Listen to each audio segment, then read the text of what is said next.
Magandang umaga po sa ating lahat. Medyo masama ang pakiramdam ko ngayon, nahihirapan ako ngayon. So, manalangin tayo, humingi tayo ng tulong sa Diyos. Ama, Ikaw ang Diyos ng bansang Israel. Ikaw ang Diyos ng buong mundo. Ikaw ang Diyos na nakahari sa lahat ng mga bagay. Ikaw ang Diyos na walang simulan, walang wakas. Banal kayo, makapangyarihan kayo, perfecto kayo. So we're amazed, Father, na ngayong umaga pwede kami lumapit sa inyo. We can call you Father. Pwede kami lumapit sa inyo na may confidence, na may tiwala para humingi ng tulong, para humingi ng biyaya from you. Thank you, Father, na you speak to us sa pamamagitan ng Biblia. Alam niyo ang circumstances ng bawat tao na narito ngayong umaga. Alam po ninyo ang aking weakness ngayon, masamang pakiramdam ko. So tulungan mo ko, palakasin mo ako. Sana o Diyos, malinaw ang mensaheng ito kahit na nahihirapan ako. Ito ang panalangin namin o Diyos. Magsalita po kayo sa aming lahat. Kumilos po kayo sa puso ng bawat tao na narito ngayong umaga. At pagpalain mo po kami. Ito ang aming panalangin sa pangalan ni Jesus. Amen. So, ngayong umaga, nagpapatuloy tayo sa ating series sa buhay ng pinakatakilang hari sa bansang Israel. Sino siya? David, the life of David. At ito ang ika-4 na bahagi sa ating series. At previously, nakita natin sa unang bahagi, the chosen king, ang hari na pinili ng Diyos. Kalawang bahagi, the Savior King, ang hari na ginamit ng Diyos para iligtas ang kanyang bayan. At last time, the suffering king, ang hari na nagdusa. Ngayon, part 4 sa ating series. Ang title ng ating mensahe ngayon ay The Covenant-Keeping King. The Covenant-Keeping King. So, taga saan si David? Saan nakatira si David? Sa bansang Israel na special ang mga taong ito sa bansang Israel. Bakit? Mas dakila ba sila kaysa sa mga iba't ibang bansa? Mas mabuti ba sila kaysa sa mga iba? Hindi. Sila ang mga tao ng Diyos. Dahil sa awa ng Diyos, dahil sa biyaya ng Diyos, sila ang pinili ng Diyos. At marami silang pagpapala dahil dyan. Pinagpala sila ng Diyos. Nagsalita ang Diyos sa kanila. Lumaban ang Diyos para sa kanila. Pero meron din silang maraming responsibilities. Kailangan nilang sumunod sa Diyos. Kailangan nilang ipakita ang kaluwalhatian ng Diyos sa lahat ng mga iba't ibang bansa. So malalaman ng lahat, totoo ang Diyos ng mga Israelita. At malungkot, when you read the Old Testament, maraming beses, hindi sila sumunod sa Diyos. Ayaw nilang magpasakop sa Diyos. At nakita natin noon, na-reject nila ang pagkahari ng Diyos sa bansang Israel. Gusto nila maging kagaya ng mga iba't ibang bansa. Gusto nila magkaroon ng hari katulad ng mga iba't ibang bansa. So nagkaroon sila ng hari. Sino ang unang hari ng bansang Israel? Si Saul. Yung problema, hindi siya nagmahal sa Diyos. At hindi siya sumunod sa Diyos. So pumili ang Diyos ng bagong hari. Ang pangalan niya ay si David. Nagtiwala siya sa Diyos. Nagmahal siya sa Diyos. Meron siyang concern para sa reputation, para sa kaluwalhatian ng Diyos. At humarap siya sa higante. Anong pangalan ng higante? Goliath. At nagtiwala siya sa Diyos at pinatay niya ang higante. Pero pagkatapos diyan, nang umuwi sila sa Jerusalem, nagalak ang mga babae at kumanta ang mga babae, nagkaroon sila ng victory parade. At itong sinabi nila, magaling si Saul, mas magaling si David. Grabe, naggalit si Saul dahil dyan, nainggit si Saul kay David. At sumobrang kanyang galit sa kanyang puso. Gusto niya siyang patayin. Hinabol niya siya. Now, in the story, Saul had a son. Ang pangalan ng isa sa mga anak ni Saul ay si Jonathan. And he's the best friend. Magkaibigan sina Jonathan at David. Si Jonathan ang kanyang pinakamatalit na kaibigan ni David. Best friend sila. Tinulungan ni Jonathan si David. Malungkot si Jonathan dahil sa ginagawa ng kanyang tatay, dahil sa ugali ng kanyang tatay. So tinulungan niya si David at tumakas si David. At last time nakita natin, nasaan si David? Nagtago siya. Nasaan siya? Sa kuweba. At nananganib ang buhay niya. At nahihirapan si David. But then one day, everything changed. Isang araw, nagbago ang lahat. Bakit? Anong nangyari? Buksan natin ang ating mga Biblia sa 1 Samuel chapter 31, verse 1 and 2. 1 Samuel 31, verse 1 and 2. Ang mga Filisteo, sino mga Philistines? Mga Filisteo, sila mga kalaban ng mga Israelita. Ang mga Filisteo ay lumaban sa Israel. At ang mga kalalakihan ng Israel ay tumakas sa harap ng mga Filisteo. Verse 2, inabutan ng mga Filisteo si Saul at ang kanyang mga anak at pinatay nila sina Jonathan, Abinadab at Malchishua na ang mga anak ni Saul. Verse 4, kaya kinuha ni Saul ang kanyang tabak at ibinuwal ang sarili doon. Pinatay si Jonathan, nagpakamatay si Saul. At malungkot si David dahil dyan namatay. Pinatay ang kanyang best friend, namatay si Jonathan. Malungkot si David. Pero ngayon, sino ang magiging hari ng bansang Israel? Patay na si Saul, patay na si Jonathan, at naging hari si David. Mula ngayon, magbabago ang buhay niya. Noon, nagtago siya, tumira siya sa kuweba. Ngayon, titira siya sa palasyo. Noon, nanganganib ang buhay niya, nahihirapan siya. Ngayon, makapangyarihan siya. So what type of king is David going to be? Ngayon, siya ang hari ng buong bansa. What type of king will David be? Well, turn to 2 Samuel chapter 9. At ang ating mensahe ngayong umaga ay tungkol kay kina David at Mephibosheth. David and Mephibosheth. Now, first of all, let's ask the question, sino si Mephibosheth? Well, siyang anak ni Jonathan. At dalawang bagay makikita natin ngayong umaga tungkol kay Mephibosheth. Una sa lahat ang kanyang kalagayan at ikalawa ang kanyang position. Anong kalagayan ni Mephibosheth? 2 Samuel chapter 9 verse 3. Sinabi ng hari, sinabi ni David, meron ba bang nalalabi sa sambahayan ni Saul? At sinabi ni Ziba sa hari, mayroon pang isang anak si Jonathan. Pilay ang kanyang mga paa. Bakit pilay ang kanyang mga paa? Anong nangyari kay Mephibosheth? We'll turn back to Samuel chapter 4 verse 4. Bakit ganito ang kanyang kalagayan? Si Jonathan na anak ni Saul ay may isang anak na pilay ang mga paa. Siya ay 5 taong gulang nang dumating ang balita tungkol kina Saul at Jonathan mula sa Jezreel. Kinuha siya ng kanyang yaya at tumakas habang siya nagmamadali sa pagtakas. Siya ay nahulog at napilay at ang kanyang pangalan ay Mephibosheth. Nang narinig nila ang balita tungkol sa kamatayan ni Saul at Jonathan, natakot ang nurse ni Mephibosheth at tumakas sila, nanganganib ng buhay ni Mephibosheth. Kinuha niya si Mephibosheth, nagmadali siya. Anong nangyari? Nahulog si Mephibosheth at pilay ang kanyang dalawang paa. Hindi siya makalakad. Ito ang kalagayan ni Mephibosheth. Mga kaibigan, paalala ito para sa atin, diba, na ang kayamanan at position ay hindi nagbibigay ng protection sa pagdurusa. Ang kayamanan at position ay hindi nagbibigay ng protection sa pagdurusa. Maraming advertisements ngayon, diba? Lalo na sa mga banks. Every time pumunta ko sa bank, karaniwan may advertisement para sa savings plan nila.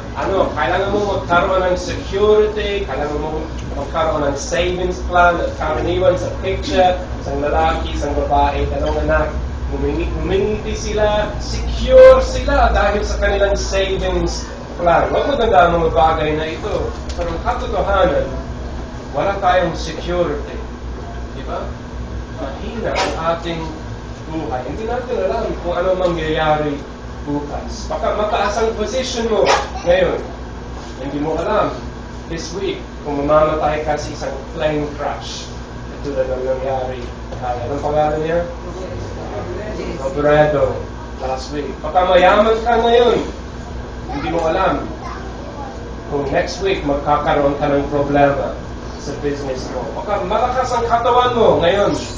Hindi mo alam. Baka magkakasakit ka bukas. Lahat tayo ay nakahanap ng security. Pero ang katotohanan, wala tayong control sa mga nangyayari sa ating buhay. Sa mga kaibigan, nasaan ang ating pag-asa? Huwag tayong magtiwala sa ating pera. Huwag tayong magtiwala sa ating trabaho. Huwag tayong magtiwala sa ating position. Very easily, katulad ng nangyari kay Mephibosheth. One day, siya ang upo ng hari. Susunod na araw, patay ang kanyang tatay, patay ang kanyang lolo, at pilay si Mephibosheth. So yan ang kalagayan. Kalawang bagay dito sa passage na ito. Anong position ni Mephibosheth? Position, anong position ni Mephibosheth? Well, look at verse 3, 2 Samuel chapter 9. Sinabi ng hari, mayroon ba bang nalalabig sa sambahayan ni Saul? Now, sino si Saul? Siya ang dating hari at kaaway ni David. Remember, alalahanin natin kung anong ginawa ni Saul kay David. Sinubukan niyang patayin si David. Masama ang ginawa ni Saul kay David. Hinabol niya si David. At now, patay si Saul. At hari si David. At karaniwan sa panahon nila, kung may bagong king, kung may bagong dynasty, anong ginawa nila sa pamilya ng dating hari? Diba? Karaniwan, kung may bagong hari na namula sa ibang pamilya of different family to the previous king, they killed, pinatay nila ang pamilya ng dating hari, pinatay nila ang kanyang mga anak, ang lahat ng kanyang mga kaibigan. Bakit? Para alisin yung mga bata. Ayaw nila. Pagkatapos ng ilang taon, kapag gusto nila maging hari, magre-rebelde sila. So, pinatay nila ang lahat ng mga anak, ng mga relations ng dating hari. Dalawang halimbawa lang sa Biblia. Look at 1 Kings chapter 15, verse 29. 1 Kings chapter 15, verse 29. Pangalan ng dating hari ay si Jeroboam. At yung pangalan ng bagong hari ay si Baasa. 1 Kings chapter 15, verse 29. Let's ask Robert, can you read that please? At Tagalog, dapat Tagalog. Okay, Michael, can you read that 1 Kings 15, verse 29?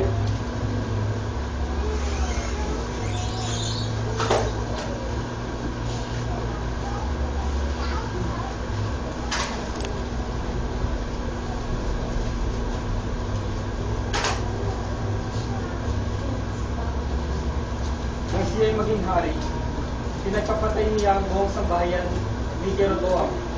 Wala siyang iniwan kay Jeroboam ni isang mang humihinga. Hanggang sa kanyang malipon, ayon sa salita ng Panginoon na kanyang sinasabi sa pamamagitan ng kanyang lingkod na si Ahasya na Sihon. Okay, so nang naging hari si Baasa, anong ginawa niya? Pinagpapatay niya ang buong sambahayan ng dating hari. Susunod na chapter, 1 Kings chapter 16, verse 11. Louis, please, 1 Kings 16. Michael again, 1 Kings 16, 11. Nang siya'y magsimulang maghari, pag-upo niya sa kanyang trono, ay kanyang pinagpapatay ang buong sambahayan ni Baasa. Hindi siya nag-iwan ng isa man lang lalaki sa kanyang kamag-anak o sa mga kaibigan. Okay, so you see, nang naging hari si Baasa, pinatay niya ang buong sambahayan ng dating hari. Susunod na chapter, may bagong hari, Zimri. Pinatay niya ang buong sambahayan ni Baasa. So ito ang ginagawa nila sa panahon nila para alisin ang mga banta. Ngayon, may bagong hari, David. He is the king. David is the new king. Sino si Mephibosheth? apo ng dating hari. Apo ng kaaway ng bagong hari. At ngayon, dumarating ang messenger sa bahay ni Mephibosheth, and he knocks at the door. Mephibosheth, kailangan mong humarap kay Haring David. Sa tingin mo, natutuwa ba si Mephibosheth? Nagagalak ba si Mephibosheth? Wow, exciting ito! Makakapunta ako sa palasyo. Sigurado ko, masarap ang pagkain doon. Yan ba ang sinabi ni Mephibosheth? Sigurado ko, natakot siya. Ano ang mangyayari sa akin? Anong gagawin ni David sa akin? Ano ang inaasahan niya? Papatayin niya ako. Sa pagdating ni Mephibosheth sa palasyo, verse 6, nagpatira pa sa kanyang harap at nagbigay galang. Nagpatira pa siya sa harapan ni David at nagbigay galang. Anong sasabihin ni David sa kanya? Anong gagawin ni Haring David sa kanya? Hindi ko alam kung sigurado ko in your life, in my life, may panahon na may balita na dumating sa iyo na hindi mo inaasahan. O may nangyari sa iyo na hindi mo inaasahan. Kagabi, napanood ko ang yung audition ni Susan Boyle sa Britain's Got Talent. Very famous ito sa YouTube. More than 100 million hits. At humarap siya, isang talent show. Humarap siya sa mga judges. At sinabi nila, ilang taon ka na? Sabi niya, 47. At tumawa mga tao sa audience. Medyo matanda mo siya. Karaniwan sa mga talent shows, mga bata, di ba? Hindi siya masyadong maganda. 47 years old. At sinabi nila, anong dream mo? Sabi niya, gusto kong maging professional singer. Tumawa ang mga tao. Pinagtawanan nila siya. Sa tingin nila, hindi niya kaya. Tapos, sabi ng judges, anong kakantahin mo ngayon? Sabi niya, I dreamed the dream from Les Miserables. Mahirap yan. At sabi ng mga judges, wow, big song ito. At very low ang kanilang expectations. Tapos, kumanta si Susan Boyle. Pagkatapos ng 10 seconds, ang ganda ng boses niya. Nagulat ang lahat ng mga tao. Yung mga tao sa audience, tumayo sila, pumalakpak sila. Yung mga judges, nagulat sila. Wow, magaling siya. Hindi ito ang inaasahan nila. So, nandito si Mephibosheth sa harapan ni David. Anong sasabihin ni David? Anong gagawin ni David sa kanya? Well, what happens? Magagalit ba? Nagalit ba si David sa kanya? Verse 7, sinabi ni David sa kanya, huwag kang matakot sapagkat pagpapakitaan kita ng kabutihan. Naranasan niya ang kabutihan ng hari. Was David going to kill him? No. Verse 7, sabi niya, ibabalik ko sa iyo ang lahat ng lupain ni Saul na iyong ama. Ibinigay niya ang pamana ni Saul, yung inheritance ng hari. Lahat ng lupain ni Saul. Sa tingin mo, mayaman ba sa tingin natin, mayaman ba si Saul? Siyempre, siya ang dating hari, di ba? Marami ba siyang lupain? Siyempre, siya ang dating hari. Sabi ni David, ang lahat na ito ay para kay Mephibosheth. Kabutihan ng hari, inheritance ng hari, tapos a child of the king. Ano ang inaasahan ni Mephibosheth? Well, siguro sasabihin ni David sa kanya, lumayo ka sa akin, pumunta ka sa ibang bansa, hindi ka welcome dito sa Israel. Anong sinabi ni David sa kanya? Verse 7, ikaw ay palaging kakain sa aking hapag. Ikaw ay palaging kakain sa aking hapag. Isipin natin ang kabutihan at kabaitan ni David. Verse 11, kaya't si Mephibosheth ay kumain sa hapag ni David na gaya ng isa sa mga anak ng hari. Gaya ng isa sa mga anak ng hari. Siya ay naging bahagi ng pamilya ng hari. Wow! Unexpected ito. Sigurado ako hindi ito ang inaasahan ni Mephibosheth. At nagulat siya. Sabi niya, verse 8, ano ang iyong lingkod upang iyong tingnan ang isang asong patay na gaya ko? Ano ang iyong lingkod upang iyong tingnan ang isang asong patay na gaya Imagine kung naglalakad ka sa daan at nakakita ka ng isang patay na aso. Ano gagawin mo? Lumalapit ka ba? Ano, wow, cute naman ang asong ito, di ba? Ay, kawawa naman, patay na siya. Ganyan ba? Ano, pangit yan, mabaho yan. Ayoko lumapit dyan. Sabi mo, Mephibosheth, ganito ang aking kalagayan sa harapan ni David. Bakit ka naawa sa akin? Bakit ito ang ginagawa mo sa akin? At ito ang tanong, bakit naawa si David kay Mephibosheth? Bakit ito ang ginawa ni David kay Mephibosheth? Well, dalawang beses sa chapter na ito, nakikita natin ang sagot. At paliwanag si David kung bakit ginagawa niya ito. Look at chapter 9 verse 1. Nagtanong si David, may nalalabi pa ba sa sambahayan ni Saul upang aking mapagpakita ng kabutihan alang-alang kay Jonathan? Verse 7, sinabi ni David sa kanya, huwag kang matakot sapagkat pagpapakitaan kita ng kabutihan alang-alang kay Jonathan na iyong ama. Bakit naawa si David kay Mephibosheth? Gumawa siya ng tipan kay Jonathan.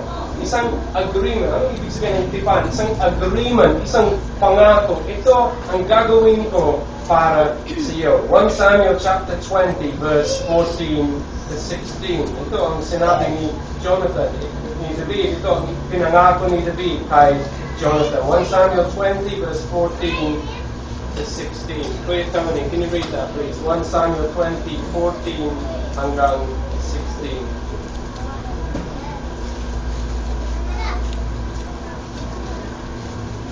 Kung ako'y buhay pa, ipakita mo sa akin ang tapat na pag-ibig ng Panginoon. Ngunit kung ako'y mamamatay, huwag mo puputulin ang iyong kagandahang loob sa aking sambahayan. Ahit ginantihan na ng Panginoon ang lahat ng mga kaaway ni David sa balat ng lupa. Sa gayoy, nakipagtipan si Jonathan sa sambahayan ni David na sinasabi, gantihan nawa ng Panginoon ang mga kaaway ni David. Okay, so nangako si David kay Jonathan, he would not destroy his family. Gumawa sila ng tipan. Na hanggang ngayon, gumagawa tayo ng mga tipan. Diba? Marami sa atin ngayong umaga. Gumawa tayo ng tipan. Marriage covenant. Covenant, ito isang agreement, isang promise na nangako ko. Ito ang gagawin ko sa marriage vows, di ba? To have and to hold from this day forward, for better, for worse, for richer, for poorer, in sickness and in health, until death do us part. Mananatili akong tapat sa iyo. Covenant, ito, maganda ito. Ang tipan ay nagbibigay ng security. Ito ang disenyo, ito ang kalooban ng Diyos. Gumawa sila ng tipan. Secondly, tinupad ni David ang kanyang tipan. Gumawa sila ng tipan, tinupad ni David ang kanyang tipan. Patay na si Jonathan. Yung pangako ni David, 20 years ago yan. Maraming nagbago sa loob ng 20 years. Noon, nanganganib ang buhay ni David. Kailangan niya ng security. Kailangan niya ng tulong. Ngayon, hari siya. Hindi niya kailangan ng tulong ng mga iba. Maganda din ang lupa ni Saul. Di ba? May value. Pero, nangako si David kay Jonathan. Tinupad niya ang kanyang tipan. I wonder about us this morning. Tinutupad pa natin ang ating mga pangako sa business. Kung nangangako tayo, ito ang gagawin ko. Do you keep your promises? If you borrow money, kung humihiram tayo ng pera sa mga iba, I promise, ibabalik ko ito. Do you keep your promises? Tapat ka ba sa asawa mo? Tapat ka ba sa iyong pangako, sa iyong asawa? Maganda ang halimbawa ni David, ang hari na tumutupad sa kanyang tipan at nagpakita ng awa sa kanyang kalaban. So, ang passage na ito, 2 Samuel chapter 9, ay tungkol sa covenant-keeping king. But actually, ang buong Biblia, ang kwento ng buong Biblia, isang story, isang kwento tungkol sa isang hari na gumawa ng tipan, isang hari na tumutupad sa kanyang tipan at isang hari na nagpapakita ng awa sa kanyang kalaban. Sino siya? Si Jesus, the covenant-keeping King. In the Old Testament, gumawa ang Diyos ng tipan sa mga Israelita. Sabi ng Diyos sa kanila, sumunod kayo sa akin at pagpapalain ko kayo. Pero anong nangyari sa Old Testament? Hindi sila sumunod. Sumamba sila sa mga iba't ibang Diyos at nagalit ang Diyos sa kanila dahil dyan. Matuwid ang Diyos, nagparusa siya sa kanila dahil sa kasalanan. Anong problema sa lumang tipan? May problema ba sa mga utos ng Diyos? May problema ba sa mga pangako ng Diyos? Anong problema? Nasaan ang problema? May problema sa puso ng mga tao. Marunong ang kanilang puso. Ayaw nilang sumunod sa Diyos. Ayaw nilang magpasakop sa Kanya. At sa lumang tipan, maraming pangako. May gagawin ng Diyos. Gagawa siya ng bagong tipan. Jeremiah chapter 31. Ito ang pangako ng Diyos. Ito ang gagawin ng Diyos. Jeremiah chapter 31.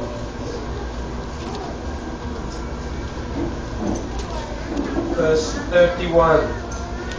Narito ang mga araw ay dumarating, sabi ng Panginoon, na ako'y gagawa ng panibagong tipan sa sambahayan ng Israel at sambahayan ng Juda. Verse 33, ilalagay ko ang aking kautusan sa kanilang kalooban at aking isisulat iyon sa kanilang mga puso at ako'y magiging kanilang Diyos at sila'y magiging aking bayan. Verse 34, sapagkat patatawarin ko ang kanilang kasamaan at ang kanilang kasalanan ay hindi ko na alalahanin pa, sabi ng Panginoon. Ito ang gagawin niya. Ito ang plano ng Diyos. Pero paano yan? Paano yan? Ang ating kalagayan, katulad ni Mephibosheth, makasalanan tayo sa harapan ng isang banal na Diyos. At marumi din ang ating puso, marumi din ang ating buhay. Ano ang ating position sa harapan ng Diyos? Tayo ay mga kalaban ng Diyos. Tayo ay mga tao na nagrebelde laban sa Diyos. Matuwid ang Diyos. Magpaparusa siya sa lahat ng kanyang mga kaaway. So kung ganito ang ating kalagayan, kung ganito ang ating position, anong pag-asa para sa atin? Well, may plano ang Diyos. At sa bagong tipan, dumating ang dakilang hari. Galing sa lahi ni David. Pinanganak siya sa Bethlehem. He grew into a man. For his whole life, hindi siya nagkasala. Sumunod siya sa Diyos.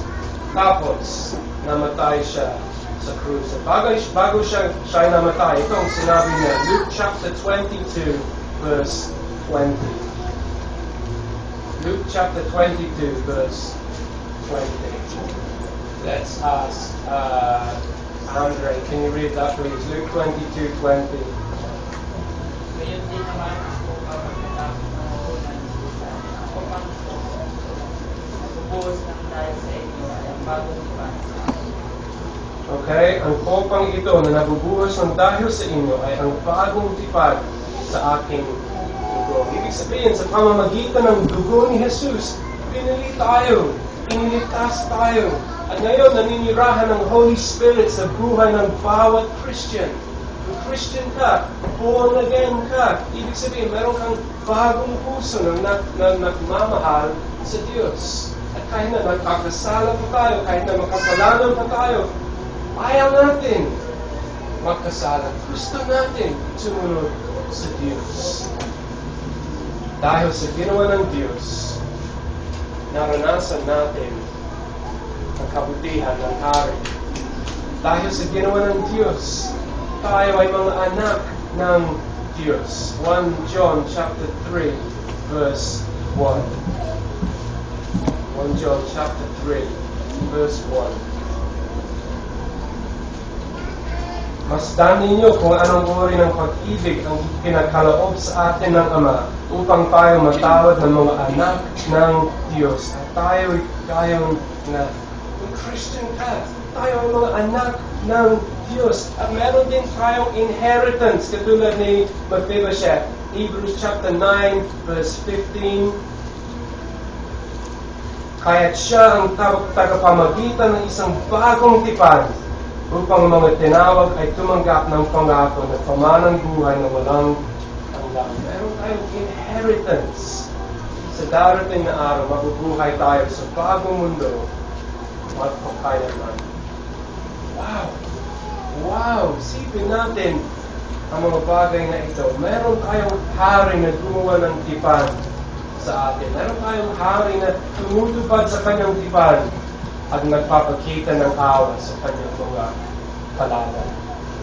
Kung Christian ka ngayong umaga, purihin natin ang Diyos. Isipin natin kung anong ginawa ng Diyos para sa atin. Anong tanong ni Mephibosheth? Bakit ka naawa sa akin? Like a dead dog. Ganito ang ating kalagayan sa iyong harapan. Bakit ka naaawa sa akin? Bakit naaawa ang Diyos sa atin? May dahilan ba? Wala tayong maibibigay sa Kanya. Wala tayong, nothing we can give to Him. Makasalanan tayo sa Kanyang harapan. Nag-rebelde tayo laban sa Kanya. So isipin natin kung gaano katakila ang Kanyang pag-ibig. Tayo na mga anak ng Diyos. Meron tayong security. Hindi niya tayo iiwanan. Ito ang pangako niya. Lagi niyang tinutupad ang Kanyang mga pangako. At kung hindi ka Christian ngayong umaga, bakit hindi? Why not? Alam mo, kung hindi ka Christian ngayong umaga, dahil sa kasalanan mo, marumi ka sa harapan ng isang banal na Diyos. Ikaw ay kalaban ng Diyos. Pero may mabuting balita para sa atin. Pumurito si Kristo Jesus sa ating sanlibutan para iligtas ang mga makasalanan. Siya ang hari na kailangan mo. Siya ang tagapagligtas na kailangan mo. Purihin natin ang Diyos. Meron tayong covenant-keeping King. Isang hari na nagligtas sa atin. Isang hari na nagbigay ng maraming magagandang pangako sa atin. At isang hari na laging tumutupad sa kanyang mga pangako. Panalangin ito.